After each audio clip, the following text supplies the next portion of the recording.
Tahan namin, and the Lord did wonders. Ang daming ipinakitang himala ang Panginoon. Ngayon din, ikaw na naririto, kasama yon sa mapoposes mo. Kagalingan, kalayaan, buhay na walang hanggan. Are you ready to receive that?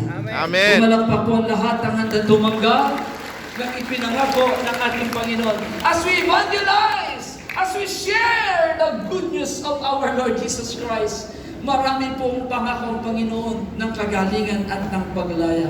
Dati po naman ako rin, nung hindi pa po ako nakakakilala sa Panginoon, ako po'y manginginam din. Ako dito pumasok sa BSU ngayon.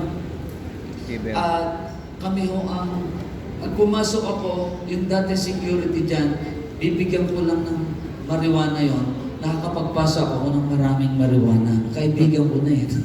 At ako ay nag-distribute din ng marijuana dati dyan. Pero, alam mo, salamat sa Panginoon. Napakabuti ho ng Diyos. Dahil nakilala ko si Jesus. Kung walang Jesus, hindi ko nga alam kung nasaan po ako ngayon.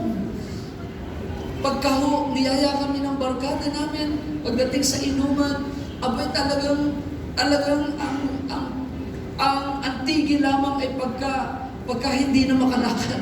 Minsan talaga po, pag uminom ay walang tigil hanggang umaga. Ganyan ho ang nagagawa ng kaaway.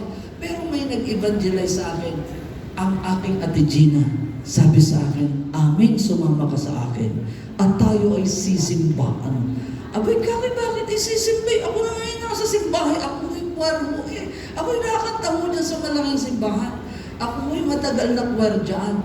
Pero, salamat po sa Panginoon. Isang araw, mayroon pong may nag-i-evangelize doon sa aming harapan. Isang kabataan, nagsisisigaw doon. Mahal kayo ni Jesus! Mahal kayo ni Jesus! Sabi ko nga, bakit iba ang pakiramdam ko habang nakikinig ako dito? At nangyari naman, ang aking Ate Gina ay nakakilala sa Panginoon. Napakakulit.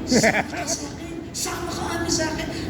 Dumala tayo. Ako gusto ko ngayaan. Aba, ay salamat po. Ngayon, sa loob ng mahigit na 30 taon, yung in-evangelize, yung inakay, yung tinuruan na sumunod sa Panginoon, ngayon po'y ginagamit na ng Diyos para mag-evangelize din sa ibang mga tao. Walang pang-aligtasan. Alam niyo, sa kapurihan po ng Diyos, tinuruan po tayo ng Panginoon na maglagay ng mga extension service, ng mga Sunday services sa bawat parang ilan na ganap dito sa Batangas City? 6.